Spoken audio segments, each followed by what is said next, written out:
4 in a row. No Malkin, no problem. TribLIVE Radio's coverage of the Penguins continues, all brought to you by the Team Spanos Group of Raymond James, and they take out the Carolina Hurricanes despite a bad start on Thursday night, Guy. I don't know why they started Matt Murray, and I have more confidence in him than I did Zadkov. But with the back-to-back games this weekend, I assume Murray's going to play one of them. I assume it's going to be Sunday. I would have, and when the first goal went in, and it was bad as it was, I thought that before the game when I heard he was starting.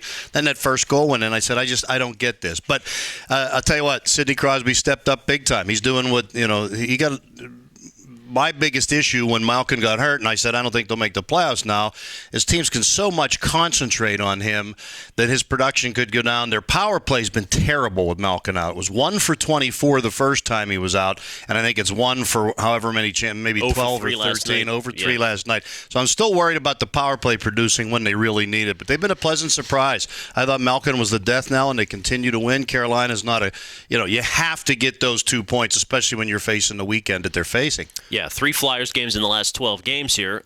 They are not going away. Detroit won a game, so they're hanging around. So it makes it an interesting run. And actually, the way they've faced the Rangers here of late and the Islanders, I had sort of locked them into the 7 seed and didn't think they would have a chance of ascending. Maybe. Could you start to see the Rangers coming back to the pack a little bit here? Well, and certainly the Islanders have. They're only a point behind them, and the games in hand are now down to 1, which makes that extra point that they gave the Islanders with that late goal the other night all that much more important, or they'd be tied with them right now. The one thing about it is, Ken, and I've mentioned earlier this year that they haven't, last year they were holding on for dear life and sliding at the end. If they continue to play well, continue to be pushed, and win one of those playoff spots. The one thing, we've been disappointed in their playoff play a lot over the years after great regular seasons.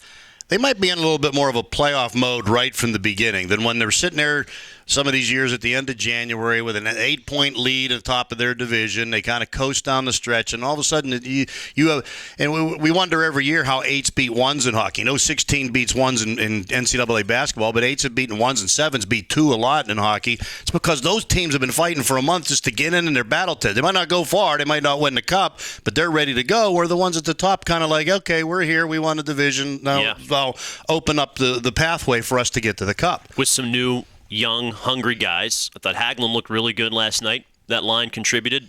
I don't know that you're going to count on them for a ton of production in the postseason, Bonino, Hagelin, and Kessel, but they need them to step up big. Well, it's in one game, Sid doesn't get much on the score sheet, but Connor Sheary steps up with 2 goals. Right. The next game, Sid takes over his captaincy role, and he scores 2 goals. Maybe Fleury pulls one out of his backside one of these games and stands on his head. And that's what you need. You need every guy, not even Crosby, not even Malkin. Those guys are not going to every single night carry the team. Every once, they're going to get shut down too.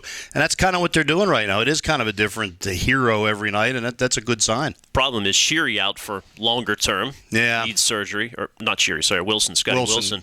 And that's big. Because he's the one guy. I like some of the speed like that Rust brings, and some of the, Kuhnackel's kind of gritty and kind of in the middle of things, but Wilson's the one guy that kind of finishes out of that group. Agreed. And they might miss him. They need Bo Bennett. Don't count on it, though. We'll be talking about the Penguins here throughout the home stretch. Ken and Guy, TribLive.com.